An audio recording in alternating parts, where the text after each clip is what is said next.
Omuyimbi Moses Sali big size munene BebeCool ina amawulire tukwaniriza ku MMTV webale nnyo okubeera ku MMTV each and every single time we come live and direct. Webale nnyo subscribinga, webale nnyo likinga, webale nnyo sharinga, watanaba ku subscribinga nkujjukiza subscribinga wansi awo tulabike nga tweyongerayo n'amawulire.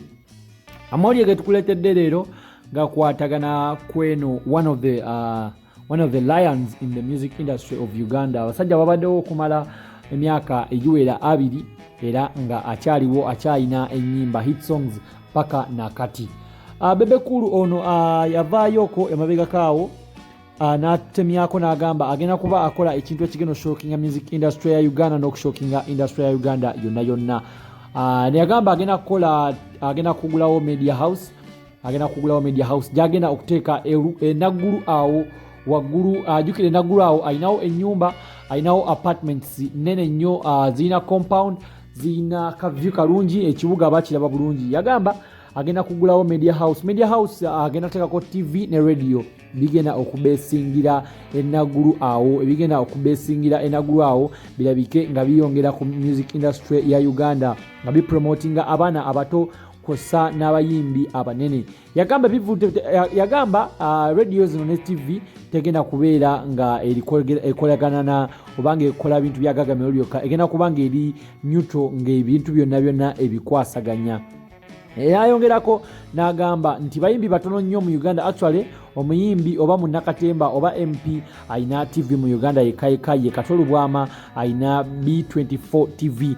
Era n'agerageranya n'Abatanzania n'abagamba bo bayina Diamond Platinum ayina Wasafi TV ne Wasafi Radio era nga eri best mu Tanzania ekola emirimu egy'enjawulo. Naye n'agamba kyekimu ku kyagenda okukolako guno mwaka immediately after nga quarantine oba lockdown nga ewedde, era ebyuma yatandise dda okulaba nga abiyingiza mu ggwanga kubanga ebintu kago zo bazikiriza okuyingira, so yatandise dda okubeera nga abiyingiza mu ggwanga. Kankuwe omusasi waffe akwongereyo akuwe details ezagano amawulire. Subscribinga tweyongerayo ku MMTV.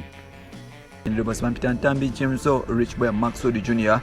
Webale kuba nti following all the time, webale kutambula naffe ebanga lyonna okola kyamaanyi okuba nti otambula naffe era nkwebaza okuba nti obeera naffe.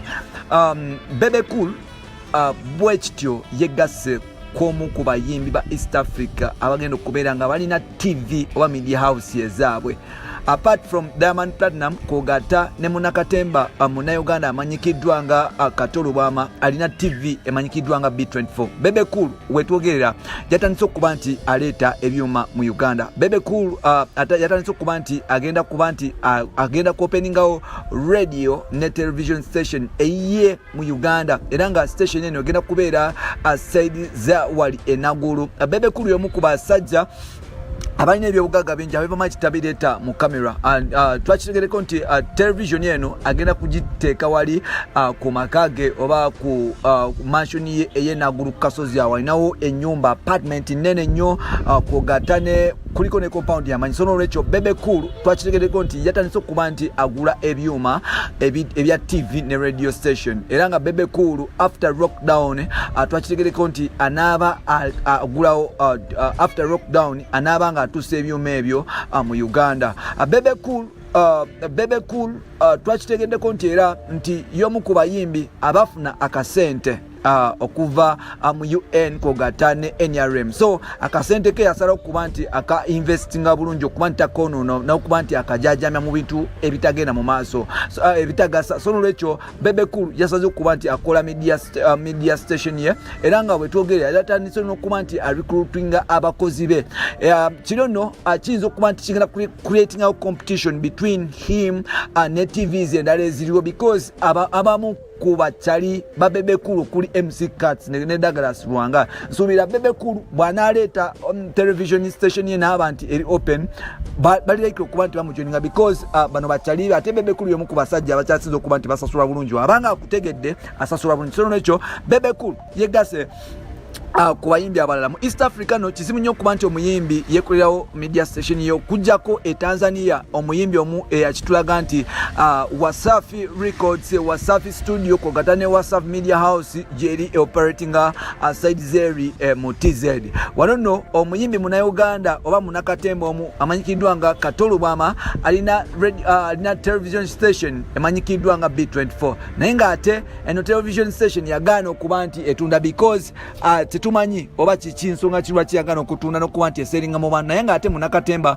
mututu muferanga y'omu ku bantu abakyasinza okuba nti beetanirwa media houses okuba nti bamufunako interview because alina traffic mungi BebeCool yakoye ebintu by'okumujoga n'okuba nti amanyirwa ku media platforms ez'enjawulo okuvoola n'okuyisibwamu amaaso yasazeewo okuba nti akola media station ye oba media house ye BebeCool era agamba nti bantu bangi banamawulire baana bangi abasoma amawulire abatalina mirimo n'okuba nti basasulwa mpula mu Uganda era nga abantu abasoma media like journalists be bamu ku basajja abakyasinza okuba nti ba journalists be bamu ku bantu abakyasinza okuba nti balina omugaso mu ggwanga naye nga bana abantu tebatunulwako ng'ekyomugaso wabula abantu abasinga babakozesa mu especially mu music industry babakozesa bukozesa ne batasasulwa bulungi so n'olwekyo ye ng'omuntu yasazeewo okuba nti atandikawo police okuba nti ayambako ba journalists kogatane ba blogger n'abasigadde okuba nti abakolera ekintu nga bakibenefitingamu bonna